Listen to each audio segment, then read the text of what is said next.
جب آپ لوگوں نے یہ جان لیا کہ شب برات کی ایک عظمت اور فضیلت ہے، شب برات میں اللہ کی رحمتیں برستی ہیں، تو اب میں ضروری سمجھتا ہوں کہ آپ لوگوں کو یہ بھی بتاتا چلوں کہ شب برات میں بھی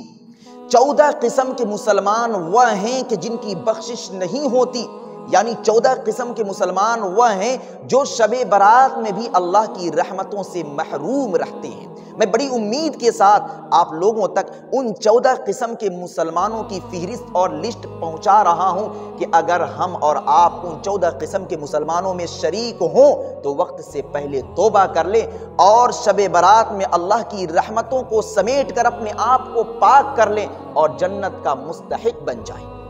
ان 14 قسم کے مسلمانوں میں سے پہلا شخص مشرک ہے۔ مشرک کا مطلب یہ ہے کہ جو اللہ کی ذات اور صفات میں کسی دوسرے کو شریک ٹھہرائے۔ مثال کے طور پر آپ یوں سمجھیے کہ کوئی اللہ کو بھی مانے اور اللہ کو ماننے کے ساتھ ساتھ کسی غیر کو بھی مانے، کوئی اللہ کو بھی پکارے اور اللہ کو پکارنے کے ساتھ ساتھ کسی غیر کو بھی پکارے، کوئی اللہ کو بھی سجدہ کرے اور کسی دوسرے کے سامنے بھی اپنا ماتھا ٹیکے، سر جھکائے، سجدہ کرے، تو اسی کو مشرک کہا جاتا ہے، اور ایسے شخص کی بخشش شب برات میں بھی نہیں ہوتی۔ دوسری قسم کینہ رکھنے والا شخص، یعنی اگر کوئی مسلمان کسی مسلمان کے تئیں اپنے دل میں کینہ، کپٹ، بغض، حسد، عناد رکھتا ہے تو ایسے شخص کی بھی بخشش شب برات میں نہیں ہوتی۔ نمبر 3، ہر وہ مسلمان جو اہل حق کی جماعت سے الگ رہتا ہو، یعنی جو علماء حق ہیں ان علماء حق سے الگ تھلگ رہتا ہے، یعنی جس مسلمان کا عقیدہ، سوچ، خیال، فکر اہل حق سے الگ تھلگ ہو تو ایسے مسلمان کی بخشش شب برات میں بھی نہیں ہوتی۔ نمبر 4، زانی اور زانیہ، یعنی بغیر شادی اور بغیر نکاح کے اگر کوئی لڑکا کسی لڑکی سے یا کوئی لڑکی کسی لڑکے سے ملتے ہیں،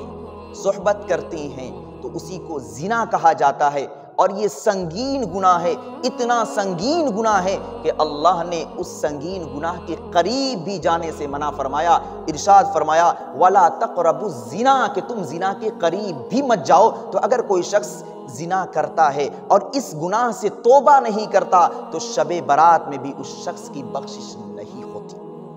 نمبر 5، قطع رحمی کرنے والا، رشتے کو توڑنے والا ایسا شخص، ایسا مسلمان کہ جو اپنے بھائی سے، اپنی بہن سے، اپنی ماں سے، اپنے باپ سے، رشتہ داروں سے قطع تعلق رکھتا ہے، ان سے میل محبت نہیں رکھتا، تو پھر ایسا شخص جو رشتوں کو توڑ کر زندگی گزارتا ہے اس کی بھی بخشش شب برات میں نہیں ہوتی۔ نمبر 7، والدین یعنی ماں باپ کا نافرمان شخص۔ اگر کوئی شخص ایسا ہے کہ جس سے اس کی ماں خود خوش نہیں، اگر کوئی شخص ایسا ہے کہ جس سے اس کا باپ خود خوش نہیں، تو جب تک آپ کی ماں، آپ کا باپ خوش نہ ہو اس وقت تک اللہ بھی آپ سے خوش نہیں ہو سکتا۔ اسی لیے کہا گیا ہے کہ شب برات میں، کہ جس رات میں اللہ کی رحمتیں برستی ہیں اس رات میں بھی ماں باپ کی نافرمانی کرنے والا شخص اللہ کی رحمت سے محروم رہتا ہے۔ نمبر 8، نشہ کرنے والا شخص۔ کل مسکر حرام، ہر نشہ آور چیز حرام ہے، شراب ہو یا کوئی بھی ایسی چیز ہو کہ جس کو استعمال کرنے سے آپ اپنی عقل کو خراب کر دیں، آپ اپنے آپ کو ہی بھول جائیں، تو اگر کوئی شخص نشہ کا عادی ہے اور اس نشے سے توبہ نہیں کرتا، اس رات میں یہ عزم اور ارادہ نہیں کرتا کہ اللہ آج کے بعد سے میں کبھی نشے کے قریب نہیں جاؤں گا، اس وقت تک اس شخص کی بخشش نہیں ہو سکتی، اس کے گناہ کی معافی نہیں مل سکتی ہے۔ اسی طریقے سے 9ویں نمبر پر قاتل شخص، یعنی کسی نے کسی کو ناحق طریقے سے قتل کر دیا، مار دیا جان سے، تو پھر جب تک آپ نے قصاص ادا نہیں کیا، آپ نے اس سے معافی تلافی نہیں کی، اس گناہ سے آپ نے توبہ نہیں کی، اس وقت تک آپ کی بھی بخشش شب برات میں نہیں ہو سکتی۔ نمبر 10، جبرن، زور زبردستی کسی سے ٹیکس وصول کرنا، اور یہ کہنا کہ تم کو یہاں پہ رہتے ہوئے اتنے روپے دینے پڑیں گے تو دینے پڑیں گے، تو اگر زبردستی کوئی شخص کسی سے ٹیکس وصول کرتا ہے یا عادت اس کے اندر ہے، تو جب تک وہ شخص اس عمل سے باز نہ آ جائے اور توبہ نہ کر لے، اس کام کو ختم کرنے کا ارادہ نہ کر لے، شب برات میں جبرن ٹیکس وصول کرنے والے کی بھی بخشش نہیں ہو سکتی۔ نمبر 11، جادوگر۔ جادو سیکھنا اسلام کے اندر اسی لیے حرام قرار دیا گیا ہے کیونکہ جادو سیکھا ہی جاتا ہے شیطان کی مدد سے، شیطان سے کام لیا جاتا ہے، تو جادو سیکھنا یہ بڑا گناہ ہے، اور جادو سیکھتے سیکھتے بہت سے شرکیہ کام کر دیے جاتے ہیں۔ اسی لیے یہ کہا گیا ہے کہ اگر کوئی شخص جادو کرتا ہے یا سیکھتا ہے، جادوگر ہے، تو اس شخص کی بخشش شب برات میں اس وقت تک نہیں ہو سکتی جب تک کہ وہ شخص اپنے اس کالے عمل سے، کالے فعل سے توبہ نہ کر لے۔ اسی طریقے سے 12 نمبر پر آتا ہے کاہن شخص، یعنی ایسا شخص جو چاند کو دیکھ کر آگے کی خبر بتا دے، ستارے کے دیکھ کر آگے کی خبر بتا دے، آپ کے ہاتھ کی جو لکیریں ہیں، نشان ہیں، ان نشانوں کو دیکھ کر آگے کی خبر بتا دے۔ تو پھر اگر کوئی شخص ایسا ہے یا ایسا نہیں ہے لیکن ایسے شخص پر کوئی اعتماد، یقین اور بھروسہ کرتا ہے، تو اس شخص کی بھی بخشش شب برات میں اس وقت تک نہیں ہو سکتی جب تک کہ وہ شخص اپنے اس عقیدے، اس سوچ، اس خیال سے توبہ نہ کر لے۔ نمبر 13، طبلہ بجانے والا، ڈھول بجانے والا شخص۔ دیکھیے آج کل